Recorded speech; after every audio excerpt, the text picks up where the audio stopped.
Good morning সকলকে। আমি আগের দিন বলেছিলাম আমরা গেছিলাম আমিনাবাদ মার্কেটে।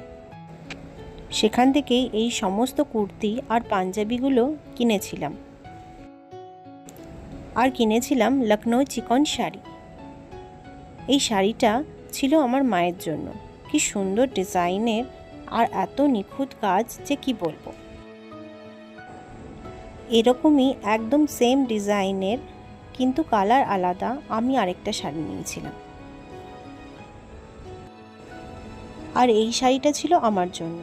আমার দুটো কালারই খুব সুন্দর লেগেছে। আর আপনারা অবশ্যই কমেন্টে জানাবেন আপনাদের কোন কালারটা সবথেকে বেশি ভালো লেগেছে।